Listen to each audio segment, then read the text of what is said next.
Ya, salam Just Talk. Pertandingan sangat seru, dua pertandingan dua-dua seru. Em, ya, gue baca banyak netizen Wakanda yang bilang gue harus jual harta karena Munchen gak lolos. Gini ya, kalau lu gentle, waktu gue mengatakan itu harusnya lu tantang gue. Jangan setelah pertandingan selesai baru lu keluar. Kita bahas dua pertandingan, tapi gue mulai Munchen Villarreal dulu. Munchen kalah, gue udah bilang Munchen ini tutup mata main satu kaki harusnya menang. Kalau lihat dari sisi peluangnya sangat layak menang.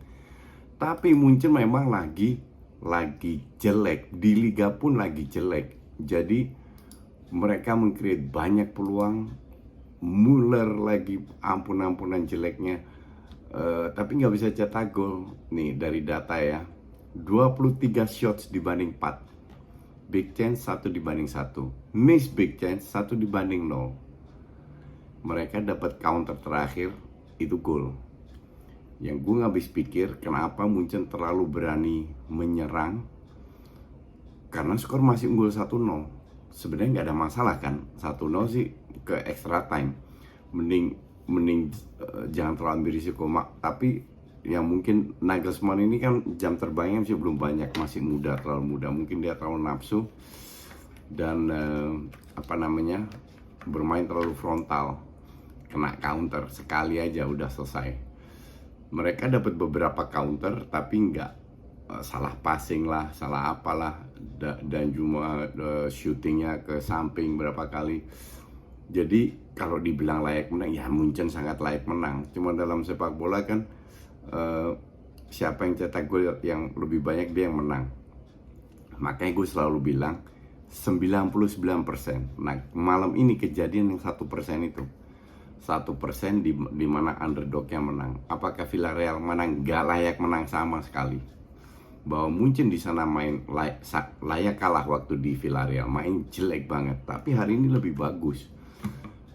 Cuman ya gue gak tau Nagelsmann ini ya suka bereksperimen ini itu. Tadi itu main 3-4-3 kalau gak salah ya. Ya 3-4-3, Upamecano, Pavard sama Hernandez, Kimmich, Goretzka di tengah, 4 pemain di belakang Lewandowski, Muller, Musiala, Coman, Sané. Ya sebenarnya sih nggak jelek-jelek, nggak salah banget, tapi terlalu berani ambil risiko karena Villarreal datang itu untuk menahan lah. Dan ya faktor lucknya gede, but this is football. Makanya gue nggak pernah bilang 100%, selalu 99%. Oke? Jadi kalau ada yang bilang kalian yang dukung Villarreal, nggak usah bohong besar lah. Semua orang juga pikir Munchen yang lolos. Tapi inilah indahnya sepak bola. Jadi nggak banyak juga yang gue nonton dua match. Ya Munchen menguasai. Lu mau bahas apa? Satu bertahan, satu menyerang. Oke? That's it. Bedanya ya Munchen cuma bisa cetak 1 gol, dan karena terlalu jumawa kena counter. That's it. Nanti Villarreal ketemu Liverpool. Nah kalau berani ayo Villarreal, gue bilang Liverpool yang lolos ke final. Jangan, kalau berani lu DM gue aja di Twitter ya, karena ini komennya kan gue tutup di Twitter, kita lihat. Tapi kalau lu asal-asalan gue blok, paham? Dan gue akan umumkan ke semua orang untuk ngeblok akun ini yang gak jelas. Kita ke Chelsea. Kalau lu nonton preview gue sudah bilang kalau Chelsea mau dapat peluang, jangan main terlalu ambil risiko. Kita tidak tahu Madrid seperti apa, apakah high press, apakah bertahan. Jadi main tetap 4-2-3-1, 4-3-3 lah. 4-2-3-1 tadi. Nah si Loftus-Cheek dimainin. Gue pikir dia main di tengah, ternyata dia main di kanan. Dan dia nyaris nggak terlibat sama sekali dalam serangannya Chelsea. Cuma ngisi posisi aja, dan dia juga jarang mengambil risiko dan lain-lain. Pokoknya ibarat Chelsea main 10 orang dengan satu patung di kanan lah. Mason Mount di belakang Lewan itu jauh lebih bagus. Itu pun gue udah berkali-kali bilang. terus di kiri si Werner, di kanan ya si Loftus-Cheek yang nggak ada serangan sama sekali itu dari sisi kanan, nyaris nggak ada lah, dia cuma nge-backup si Reece James. Kalau lu main bertahan, lu harus lihat timnya siapa. Ini Real Madrid loh. Ini Real Madrid main di kandang unggul 3-1, tidak layak bertahan. Pelatih yang masih bilang bertahan akan menang itu udah zamannya Mourinho. Oke? 10-15 tahun lalu, udah basi itu. Yang terjadi di sampai 3-0 bahkan 4-0 dianulir. Itu Madrid cuma bilang, silahkan, monggo, lewat. Bertahan doang, ngincer counternya itu cuma ada Benzema, Vinicius. Karena Valverde lebih turun mendukung tengah, jadi lebih gampang untuk dimatikan. Mereka itu juga bukan Superman. Sampai si Rodrigo masuk, baru main 4-3-3, baru lebih ada balance di lininya serang Real Madrid. 1-0, 2-0, udah bilang gue tweet, kalau Madrid begini terus yang gue tunggu adalah perubahan. 3-0, 4-0. Sekarang gue tanya, apakah handsnya si Alonso itu hands? Karena menurut aturan, kalau dia udah kena badan dulu baru kena tangan, kedua kalinya ya, bukan langsung kena tangan, badan tangan itu harusnya nggak dihitung hands.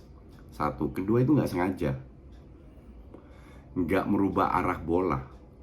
Jadi gue nggak tahu apa alasan apa yang dianulir. Nanti kita lihatlah, mungkin ada di media kenapa dianulir. Harusnya sih kalau gue bilang nggak dianulir, but that's okay. 3-0 sebenarnya nggak masalah karena mereka tetap menguasai pertandingan. Nah, si Madrid ini agak pintar juga, Madrid sedikit itu sudah menurunkan pemain, mengganti pemain di menit 73. Kroos untuk Camavinga, lebih berjalan tengahnya. Marcel untuk Ferland Mendy 78, Rodrigo Casemiro 78, Nacho untuk Lucas Vazquez menit 88. Jadi dalam 90 menit Madrid ganti 4 pemain. Oke. Pada saat si Rodrigo masuk, Casemiro diganti, Valverde ke tengah. Itulah posisinya Valverde. Bekerja keras, menyerang ke belakang, itu posisi Valverde, sehingga lebih balance lah. Dengan Rodrigo di kanan, serangan lebih variatif. Itulah Madrid yang gue kenal. Makanya gue bilang Madrid ini lolos, nggak mungkin dilepas lagi 3-1. Cuman Ancelotti kan kepinteran. Terus 3-1 extra time. Chelsea masih tetap gantung 1 pemain. Masuk gol kedua Karim Benzema 2-3 menit 96. Baru di menit 100 Chelsea ganti pemain. Sementara Madrid sudah dengan 4 pemain baru dari menit 70-an tadi udah sebut, yang lebih kencang sirkulasi bolanya, transisi menyerang, bertahan dan sebaliknya. Chelsea itu udah ngedrop. Baru setelah 3-2 Kante masuk, Ziyech masuk di menit 100, terus 106 Jorginho sama Saul Niguez. Jorginho sama, agak bingung gue juga kenapa Pak masukin Jorginho sama Saul Niguez ya, dua pemain tengah. Loftus-Cheek, Kovacic diganti dengan 2 pemain tengah. Udah, kenapa lu tidak masukin bermain ekstra risiko? Oh ya, Lukaku cedera ya. Sebentar gue lihat siapa lagi tuh yang di bangku cadangan. Oh ya, nggak banyak pilihan juga karena si Lukaku cedera, Odoi juga cedera. Ya emang nggak banyak pilihan. Jadi harusnya sih pemain ini juga masukin minimal 2 di babak 90 menit pertama, terus 1 minimal di extra time. Karena Madrid 4 pemain masuk di 90 menit, mereka secara tidak langsung lebih punya tenaga untuk menyerang dan bertahan. Chelsea menurun. Tapi setelah 3-2, Chelsea nggak dapat banyak peluang lagi. Setelah Madrid bermain 4-3-3, mereka jauh lebih bisa ngelawan karena timnya ini lebih balance. Nah, dalam arti kesimpulannya adalah Ancelotti kembali diselamatkan Modric sama Benzema dengan line up yang blunder atau strategi yang bertahan itu nyaris fatal. Kalau itu golnya Alonso tidak dianulir, selesai Madrid 4-1, Chelsea yang lolos. Tapi Tuchel harus belajar. Tuchel ini kepala batu juga. Baru, mungkin dia nonton preview gue ya, baru dia berani main 4-2-3-1. Kenapa gak di leg pertama? Karena lawan lu Madrid. Leg pertama main 4-2-3-1, gak bakalan Madrid bisa menang, bisa cetak 3 gol. Ini kesalahan, gue bilang salahnya, blundernya itu murni ada di Tuchel. Jadi prediksi gue 4-1 udah gugur, Munchen. Madrid sesuai dengan prediksi gue lolos, tinggal Liverpool sama City. Gue bilang mereka lolos.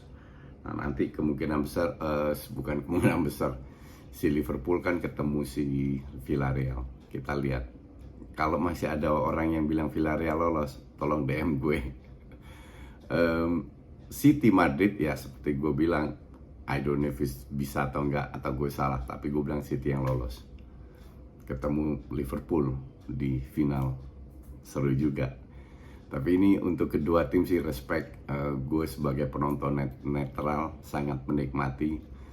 Kalau untuk fans Chelsea terutama ya sedikit kena PHP, cuman gue rasa kalian harus bisa terima karena Chelsea udah memberikan segalanya. Ya pertandingan sangat seru. Kita lihat besok City ATM yang seru karena Benfica Liverpool kalau udah away unggul 3-1 di kandang masih kalah lawan Benfica, nggak lolos nih. Oke, kita ketemu besok. Thanks for watching.